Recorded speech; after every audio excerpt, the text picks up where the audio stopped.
নবী করিম সাল্লাল্লাহু আলাইহি ওয়াসাল্লামের প্রসিদ্ধ একটা হাদিস আপনারা অনেকে শুনেছেন। তিনি বলেছেন, তুনকাহুল মারআতু লিআরবা, চারটি জিনিস দেখে সাধারণত মেয়েদেরকে বিয়ে করা হয় বা মেয়েরা ছেলেদেরকে বিয়ে করে। চারটি জিনিস, সে চারটি জিনিসে একটি হলো লিমালিহা, সাধারণত পয়সা করে দেখে বিয়ে করা হয়।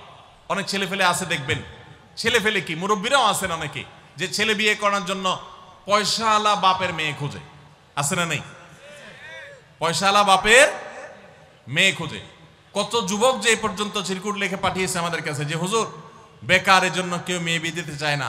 আবার অনেকে লিখে পাঠিয়েছে, হুজুর সরকারি চাকরি ছাড়া মেয়ের বাবারা মেয়ে দিতে চায় না। আছে না এই সমস্যা?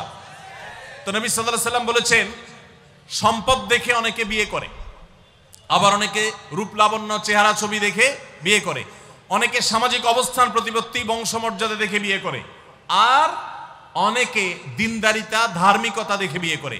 নবী সাল্লাল্লাহু আলাইহি ওয়াসাল্লাম বলেছেন, ফাজফার বিজাতিদ দ্বীন, তোমরা বিয়ের ক্ষেত্রে এই ধার্মিকতা দেখে বিয়ে করে সেই বিয়ে তোমরা সফল হওয়ার চেষ্টা করবে, কারণ এটাই হলো সুখের মূল চাবিকাঠি। আপনার স্ত্রী, আপনার স্বামী, আপনার জীবন সঙ্গী সঙ্গিনী যদি নেককার হন, আল্লাহভীরু হন, তার যদি কোনো একটা জায়গায় সারেন্ডার করার জায়গা থাকে, তো আপনি নিশ্চিত থাকতে পারেন তাকে নিয়ে আপনি সুখে থাকবেন। আর যদি সে আল্লাহর কাছে নিজেকে সারেন্ডার না করে, আল্লাহর কাছে নিজেকে আত্মসমর্পণ না করে, মুত্তাকি না হয়, আল্লাহভীরু না হয়, তাহলে তাকে দিয়ে আপনি কখনো প্রকৃত সুখ সন্ধান করতে পারবেন না। এজন্য ভাইরা, দাম্পত্য জীবনের সুখের জন্য দ্বিতীয় গুরুত্বপূর্ণ বিষয় হলো জীবন সঙ্গী সঙ্গে নির্বাচন করার ক্ষেত্রে অন্য যাই থাকুক আর না থাকুক ধার্মিকতা আছে কিনা এটা দেখতে হবে। এটা যদি দেখেন তাহলে সেক্ষেত্রে ইনশাআল্লাহ আপনি সুখী হবেন। ধার্মিকতার আবার সংজ্ঞা কি? এখানে মুশকিল হলো, আজকাল মেয়েদের বোরকা পরলেই মনে করা হয় ধার্মিক, ছেলেরা নামাজ পড়তেছে মনে করা হয় ধার্মিক। এইটুকুই শুধু ধার্মিকতার সংজ্ঞা নয়, ধার্মিকতার সবচেয়ে বড় সংজ্ঞা হলো কোরআন এবং হাদিসের সামনে সে নিজেকে আত্মসমর্পণ করে কিনা, সে সারেন্ডার করে কিনা, আল্লাহর নির্দেশ পেয়েছে, রাসূলের নির্দেশ পেয়েছে, আল্লাহর নিষেধাজ্ঞা রয়েছে, সেই জায়গায় সে থেমে যায় আর সে আগে বাড়ে না, নিজেকে সমর্পণ করে দেয়, মাথা নত করে ফেলে। এরকম যদি হয় তাহলে সেই ছেলে নিয়েও সুখী থাকবেন, সেই মেয়ে নিয়েও সুখী থাকবেন। আমি বিশেষ করে মেয়ের বাবারা যারা নিজের মেয়ে বিয়ে দেওয়ার জন্য সরকারি চাকরিজীবী খুঁজেন, পয়সাওয়ালা খুঁজেন, বিভিন্ন বড় বড় পদে থাকা মানুষগুলোকে খুঁজে বেড়ান, আমি তাদেরকে বলি, আপনার মেয়ের জন্য ফজরের নামাজের সামনের কাতারে থাকা যুবকগুলোকে খুঁজে বের করেন। এই যে যুবকরা চিৎকার করছে সবাই ফজর নামাজ পড়েন, আল্লাহ সব যুবককে ফজর নামাজ জামাতের সাথে পড়ার তৌফিক দান করুন। ভাইরা আমার, যেই ছেলে আল্লাহকে ভয় করে, যেই ছেলের ভিতরে কোরআন এবং হাদিসের কাছে আত্মসমর্পণ করার মতো মানসিকতা আছে, এই ছেলে আর যা হোক তার স্ত্রীকে কখনো কষ্ট দিবে। যেই মেয়ে কোরআন হাদিসের কাছে নিজেকে সমর্পণ করেছে, কোরআন হাদিস যেহেতু স্বামীকে শ্রদ্ধা করতে বলে, এই মেয়ে কখনো স্বামীর প্রতি অশ্রদ্ধা করবে না। অতএব দাম্পত্য জীবনের অনেক গুরুত্বপূর্ণ একটা পয়েন্ট হলো এটা, যে আপনি তার রূপ লাবণ্য, সামাজিক অবস্থান, সম্পদ, পয়সা কড়ি এগুলো দেখেন বা না দেখেন, প্রধান বিবেচ্য বিষয় হবে তার ধার্মিকতা। এটা যদি দেখেন ইনশাআল্লাহ দেখবেন যে আপনি সুখে থাকবেন। আল্লাহ তাআলা আমাদের সবাইকে এই দিকটাকে বিবেচনা করে আমাদের দাম্পত্য জীবনকে গড়ে তোলার তৌফিক দান করুন। তৃতীয় যে পয়েন্টটি বলতে চাই তা হলো, দাম্পত্য জীবনের সুখের মূল মন্ত্র হলো সবর এবং শুকর। সবর এবং, আমাদের দেশে সর্বস্তরে, শুধু দাম্পত্য জীবনে না, সব ক্ষেত্রে বেসবরি, ধৈর্যহীনতা, অসহিষ্ণুতা এটা এমন পর্যায়ে চলে গেছে, আপনারা পত্রিকার পাতা খুললেই দেখবেন যে বিয়ে বাড়িতে চিংড়ি মাছ দেওয়া হয়েছে সাইজ একটু ছোট, সেজন্য মারামারি হয়ে শুধু বিয়ে ভাঙছে তা নয়, 2-4 জন মারাও গেছে। শুনেন না আপনারা? মানে তা 4-5 দিন আগে নিউজ দেখলাম যে বিয়ের অনুষ্ঠানে সামান্য একটু কথা কাটাকাটিকে কেন্দ্র করে মেয়ের ভগ্নিপতি না খুব নিয়ারেস্ট একজনকে পিটিয়ে মেরেই ফেলেছে। ভাইরা আমার, এই ধরনের ঘটনা আপনারা শুনেন না? ঘরে ঘরে অসহিষ্ণুতা এবং ধৈর্যহীনতা। আমি একটা কথা প্রায় বলি, আপনারা কি জানেন কিয়ামতের ময়দানে আল্লাহর কাছে বান্দা কোন আমল করলে হিসেব ছাড়া জান্নাতে যাবে? জানেন কেউ? বলতে পারেন কেউ? ভাই, আল্লাহর কাছে হিসেব দিয়ে জান্নাতে যাওয়া কি সহজ কাম না কঠিন কাজ? আরে আল্লাহর কাছে তো অনেক দূরের কথা। আপনি যে প্রতিষ্ঠানে চাকরি করেন তার মালিকের কাছে, উপরস্থ বসের কাছে একেবারে পুঙ্খানুপুঙ্খ করে প্রতিটা পয়সার হিসাব দিয়ে একদম সবকিছুতে পারফেক্টনেস প্রমাণ করা, এটাই তো একটা কঠিন কাজ, দুঃসাধ্য কাজ। সেখানে সারা জীবনের হিসাব আল্লাহর কাছে দিয়ে পাই পাই করে তারপর আপনি জান্নাতে যাবেন, বিষয়টা এত সহজ না। তাহলে হিসেব ছাড়া আল্লাহ তাআলা এমনিতেই বলবেন হিসাব টিসাব নাই, তোমাকে এমনি জান্নাতে দিলাম, এটা চান আপনারা? দেখুন কোরআনে কারীম আল্লাহ তাআলা বলছেন ইন্নামা ইউওয়াফাস সাবিরুনা আজরাহুম বিগাইরি হিসাব।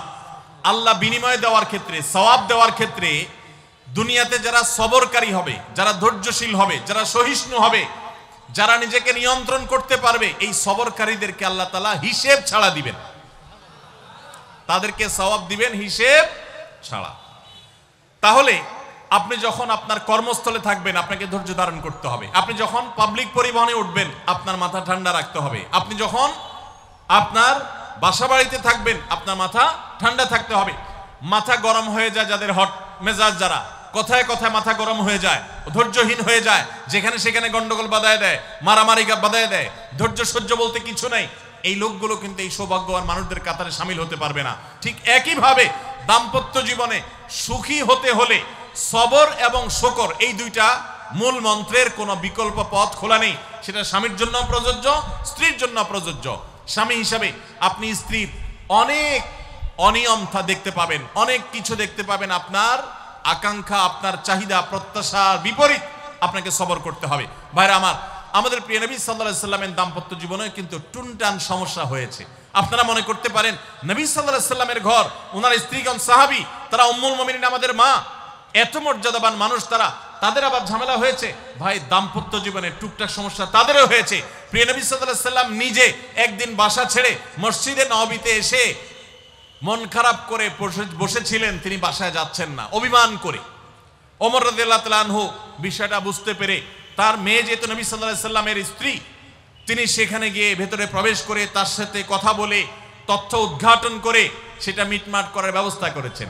স্বয়ং নবী করিম সাল্লাল্লাহু আলাইহি সাল্লামের জামাতা, ইসলামের চতুর্থ খলিফা আলী রাদিয়াল্লাহু তাআলা আনহু, তার মতে এত মর্যাদাবান মানুষ, তার ঘরে স্ত্রী হিসাবে আছেন কে? মুহাম্মদ সাল্লাল্লাহু আলাইহি সাল্লামের মেয়ে, জান্নাতে নারীদের সর্দার ফাতেমা রাদিয়াল্লাহু তাআলা আনহা। এত বড় মানুষ তারা, স্বামী স্ত্রী দুইজন, দুই দিককার নেতৃত্বে, একজন যুবকদের নেতৃত্ব দিবে, আরেকজন জান্নাতি যুবতীদের, নারীদের নেতৃত্ব দিবে। এত বড় মর্যাদাবান মানুষ, তাদেরও দাম্পত্য জীবনে কিন্তু টুনটান হয়েছে।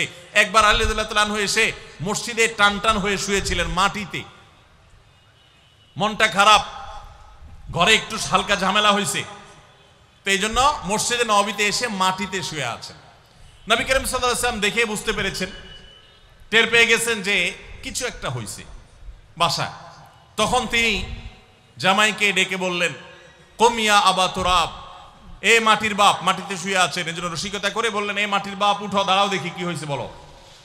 ভাইরা আমার, দাম্পত্য জীবনে টুকটাক সমস্যা হবেই হবে। যারা বিয়ে করেন নাই আগে থেকে প্রস্তুত থাকেন, বুকে পিঠে ছালার বস্তা সব বেঁধে রেডি থাকেন।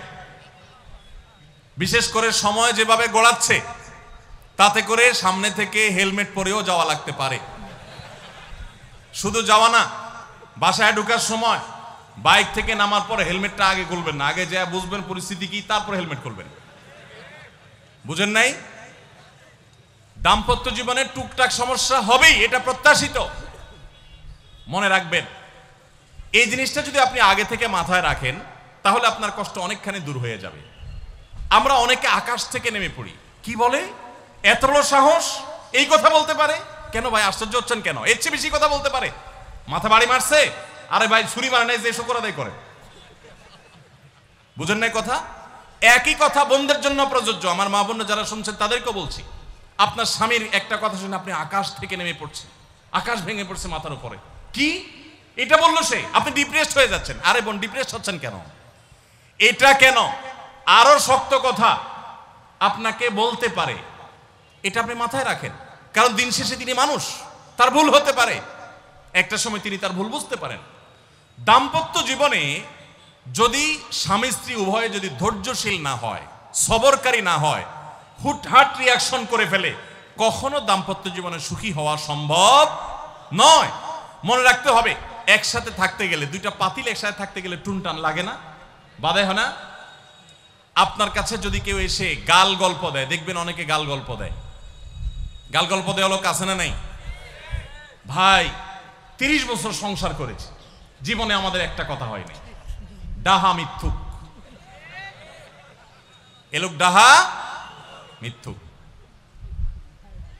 আপনার 50 বছরের সংসারে কোনো বিষয় হয় না। হ্যাঁ, ঝগড়া করেন না সেটা ভিন্ন বিষয়, কিন্তু ভিন্ন মত হবে না, দ্বিমত তৈরি হবে না, নিজেদের মধ্যে ভুল বোঝাবুঝি তৈরি হবে না, একবারও হবে না জীবনে, অসম্ভব।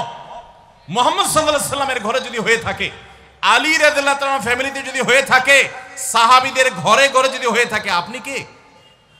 মনে রাখবেন, এই সমস্ত ডাহা মিথ্যা কথা শুনে আপনি চিন্তা করেন, হায় হায় রে, তাহলে আমার বউটা এত ডাইনি। আর মহিলা চিন্তা করে, আমি স্বামীটা এত অমানুষ, কত বড় ডাকাত। দেখো তার স্বামী স্ত্রী জীবনে কোনো কথা হয় না, আর আমার স্বামী ডেইলি একবার মা বাপ তুলে না গালি গালাজ করলে তার বাটের পেটে ব্যথা হজম হয় না। এই সমস্যাগুলো আছে না নাই? ভাইরা আমার, সবর করার জন্য, সবর করা সহজ হবে আগে থেকে যদি প্রস্তুত থাকেন যে এই সমস্যা হবে। আশরাফ আলী থানভী রাহমাতুল্লাহর নাম শুনছেন আপনারা?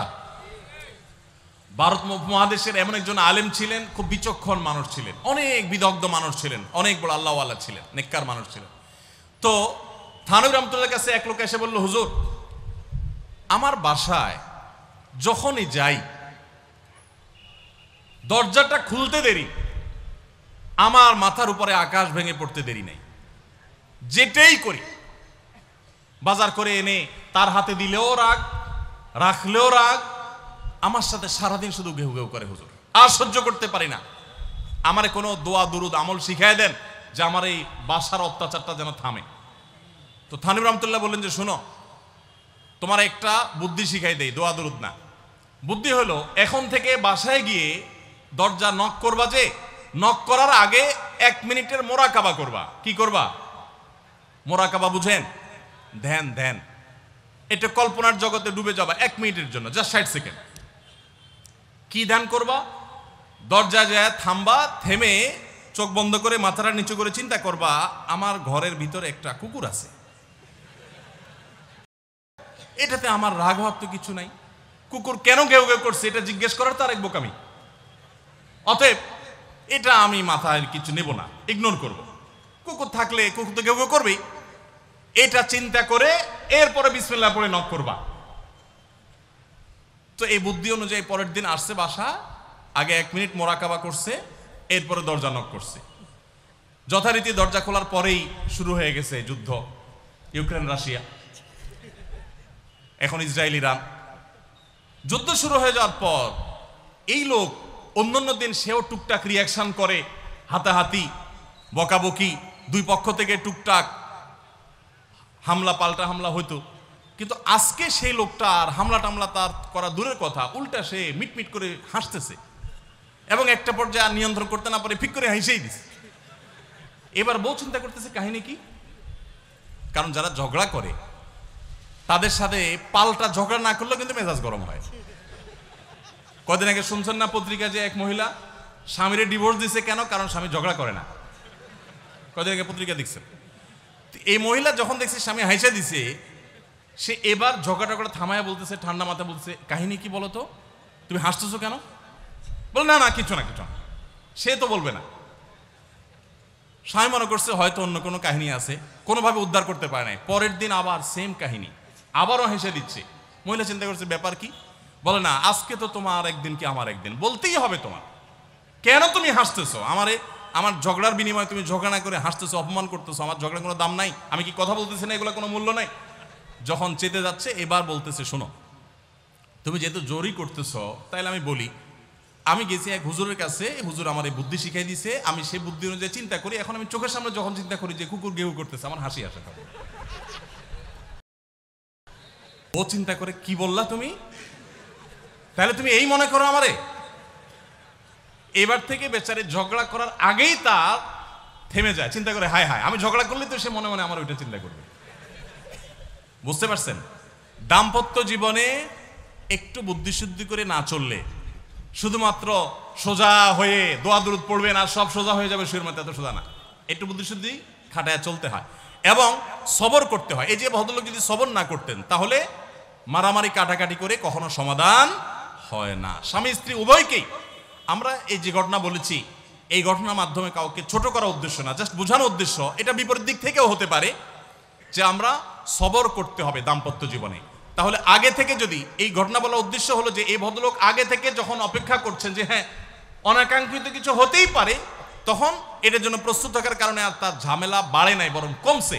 এখন আপনি যদি আগে থেকে প্রস্তুত থাকেন, দাম্পত্য জীবন টুকটাক সমস্যা হবেই, দুই ঘরে দুইজন মানুষ একসাথে হয়েছি, বহু কিছুতে গরমিল হবে। অতএব আমরা সবর করব, ধৈর্য ধারণ করব, ভালো দিনগুলো দেখব। প্রিয় নবী সাল্লাল্লাহু আলাইহি সাল্লাম বলেছেন, তুমি তোমার স্ত্রীর কোনো কিছু দেখে যদি রাগান্বিত হও, তুমি তোমার সে আপনাকে গালিগালাজ করে কিন্তু চরিত্রহীন না।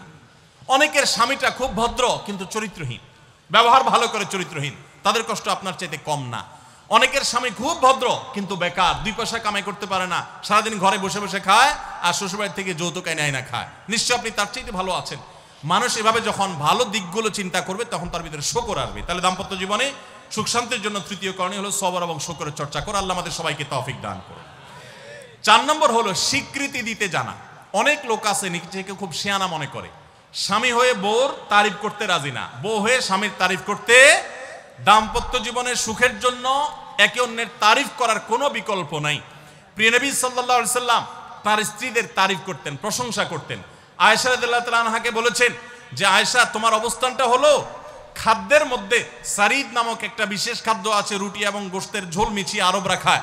নবী সাল্লাল্লাহু আলাইহি সাল্লাম বলেছেন, সারিদ এই খাদ্যটা যেরকম খুব প্রিয় অন্য সব খাদ্যের চাইতে আমার কাছে, অন্য সব নারীদের চাইতে তুমি আমার কাছে সেরকম প্রিয়। আপনারা জানেন স্বামী স্ত্রী একে অন্যের সাথে মিথ্যা কথা বলা, বউয়ের সাথে মিথ্যা কথা বলা, মিথ্যা কথা বলে সব ধরনের মিথ্যা কথা না, পামপট্টিমূলক মিথ্যা কথা বলা, প্রশংসামূলক মিথ্যা কথা বলা, এটা জায়েজ আছে। মিথ্যা কথা বলা কোথাও কিন্তু জায়েজ নাই। মিথ্যা কথা বলা ইসলামের জঘন্য অপরাধ। কিন্তু স্বামী স্ত্রী পরস্পরের সাথে প্রশংসামূলক, যেটাকে সহজ বাংলায় পামপট্টি বললাম, এই পামপট্টিমূলক বা প্রশংসামূলক মিথ্যা কথা বলা জায়েজ আছে। কিরকম? আবার এটা যাই এখন থেকে বাজার থেকে 500 টাকার কাপড় নিয়ে যায় বলেন 2000 টাকা দিয়ে কিনছি, এটা কিন্তু জায়েজ নাই। কেন জায়েজ নাই? কারণ কোনোভাবে যদি ওই 500 টাকার ট্যাগ মহিলা ধরে ফেলতে পারে তাহলে মায়ের কিন্তু একটাও নিচে পড়বে না, বলবে মিথ্যুকের পুত মিথ্যুক, সারা জন্মে এই কাম করে আসছোস, তাইলে ওই রকম মিথ্যা কথা বলা যাবে না। আমার পরিচিত এক লোক আছে, সরকারি একজন কর্মকর্তা বড়, উনি বলেন যে মহিলাদেরকে বাজার করে খুশি করার মতো কঠিন কাজ আরেকটা খুব কম আছে। যারা সংসার করেন তারা জানেন। কারণ আমি একটা কথা প্রায় বলি, দুনিয়াতে বহু বুদ্ধিমান মানুষ আছে, বহু চালাক মানুষ আছে, কিন্তু একটাও চালাক বা বুদ্ধিমান স্বামী আছে বলে আমার মনে হয় না পৃথিবীতে। বুঝা ঠিক বলছেন? বহু চালাক বুদ্ধিমান মানুষ দুনিয়াতে আছে, কিন্তু কোনো চালাক বা বুদ্ধিমান স্বামী দুনিয়াতে। তার মানে কি? প্রত্যেকটা বউয়ের কাছে তার স্বামীটা হলো আস্ত বেকুব। যত বড় শিক্ষিত হোক, যত বড় রাজনীতিবিদ হোক, যত বড় মাথাওয়ালা হোক, যত বড় শেয়ানা হোক, যত বড় ব্যবসায়ী হোক, বউয়ের কাছে বউগুলা, সব বউরা, মহিলারা মনে করে কি এ বেটা বেকুব। ম্যাক্সিমাম ক্ষেত্রে এটার ভিতরে আলাদা একটা আনন্দ আছে। বউয়ের কাছে বেশি শেয়ানা সাজার ভিতরে বেশি আনন্দ নাই। পরিবারের কাছে বেশি শেয়ানামি করতে হয় না, সেখানে বোকা সাজার ভিতরে একটা আনন্দ আছে। যাই হোক, তো ওই যে ভদ্রলোকের কথা বলছিলাম, বাজারের কথা বলছিলাম, যে বাজার করে মহিলাদের খুশি করা খুব কঠিন। আপনি গোশত কিনেন, মাছ কিনেন, যাই কিনেন, তারা খুব কমই সন্তুষ্ট থাকে বেশিরভাগ ক্ষেত্রে। সব মেয়েদের কথা বলছি না। কেন সন্তুষ্ট থাকে না? কারণ তারা আশা করে আরো কম দামে কিনবেন, আরো কম দামে কিনবেন। আপনি জিতে গেলে তারা খুশি, হেরে গেলে আপনারা বকা দিবে সে। তো এক সরকারি কর্মকর্তা, বড় কর্মকর্তা, আমাকে বলতেছিলেন যে দেখেন, আমি সারা জীবন বাজার করি আর বইয়ের বকা শুনি। আমি চলে যাওয়ার পর আমার অফিসের একজন কেরানি আছে, তাকে দায়িত্ব দিছি বাজার টাজার করার জন্য। এই লোক বাজার করার পর আমার বউ বিরাট খুশি, বলে যে তার নাম ধরে বলতেছে, অমুক বাজার করলে প্রতিদিন ঠিক মতো বাজার করে, দাম দোষ ঠিকঠাক থাকে, মাপজোপ সব ঠিকঠাক থাকে, তোমার প্রতিদিন ধরায় দেয় দোকানদার, কমায় দেয়। 2 কেজির গোশত আমার কাছে মনে হয় 1.5 কেজি দিছে, ওজন কম দিছে মনে হয়, নজরে উঠে না। তো লোকটা বলেছে আমার খুব সন্দেহ হলো, একই দোকান থেকে আমিও আনি, সেও আনে, আর আমার তো ঠকানোর কথা না, পরিচিত দোকানদার। তাহলে মহিলা এই কথা বললো, তার ব্যাপারে কাহিনীটা কি? তারা ডেকে বলছে, বলো তো কাহিনী কি, সিক্রেটটা কি? তো লোকটা বলতেছে যে স্যার, সত্য বলতে কি, আমি গোশত 3 কেজি কিনলে ম্যাডামকে বলতাম 2 কেজি, 1000 টাকা কিনলে ম্যাডামরে বলতাম 500 টাকা। টাকা তো আপনি দিবেন, আপনার সাথে বোঝাপড়া হবে, কিন্তু আমি জানি বাসায় এটা বললে বউরা খুশি থাকে, তো এই জন্য আমি একটু কমায় কমায় বলি দাম আর জিনিস কমায় কমায় বলি। তখন সে প্রতিদিন 2 কেজি মাংস যেটা দেখে আপনি আনেন, আজকে দেখে যে সে 1 কেজি মাংস ওই পরিমাণ, তখন সে তো খুশি হবেই স্যার। তখন ওই লোকটা বলতেছে দেখেন সে এইটা করে আমার গোটা সংসারে আগুন ধরায় দিস। তো এইভাবে মিথ্যা কথা বলা কিন্তু জায়েজ নাই। কোন মিথ্যা কথা বলা জায়েজ আছে? ধরেন আপনি আপনার বউরে বললেন দেখো তুমি চাঁদের চাইতেও সুন্দর। কিসের চাইতে সুন্দর? ভাই চাঁদের চাইতে উজ্জ্বল মানুষ হয় সম্ভব? ডাহা মিথ্যা কথা না? কিন্তু এই মিথ্যা কথা বলা কি আছে? জায়েজ আছে।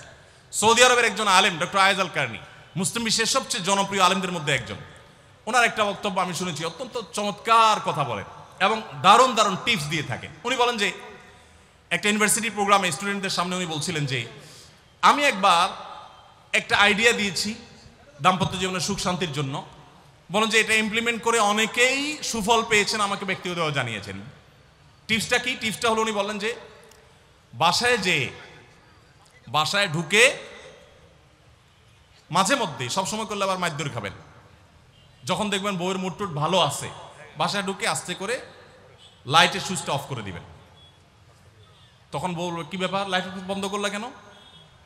তখন বলবেন যে দেখো বাসায় আসলে তোমার চেহারার উজ্জ্বলতা থাকলে আর এই লাইটটার দরকার হয় না।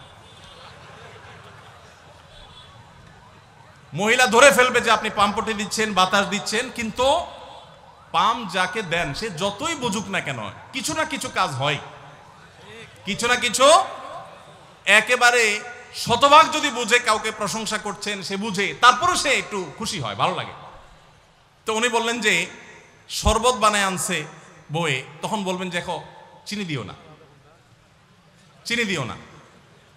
তারপর বউরে বলবেন যে আঙ্গুলটা একটু চুবাই দাও। কেন? কারণ তুমি আঙ্গুলটা চুবাই দিলে ওটা চিনি চাইতে বেশি মিষ্টি লাগে। এই যে কথাগুলো, এই কথাগুলো আসলে সত্য কথা না। তো এই টাইপের কথা স্বামী স্ত্রীর মধ্যে মিথ্যা হলেও সেটা কি আছে? জায়েজ আছে। ভাইরা আমার, এই জন্য দাম্পত্য জীবনে সুখ শান্তির জন্য একে অন্যকে ভালোবাসা, প্রশংসা করতে জানা, বিশেষ করে স্বীকৃতি দিতে জানা, ভালো গুণগুলোর কথা বলা, এটা হারিয়ে গেছে। অনেকে মনে করে যে না ভালো গুণ বললে মাথায় উঠবে, এটা ভুল। মাথায় উঠবে সেটা ব্যালেন্স করার জন্য আপনাকে অন্য কাজ করতে হবে, কিন্তু তাহলে প্রশংসা করতে কার্পণ্য করা যাবে না, স্বীকৃতি দিতে হবে।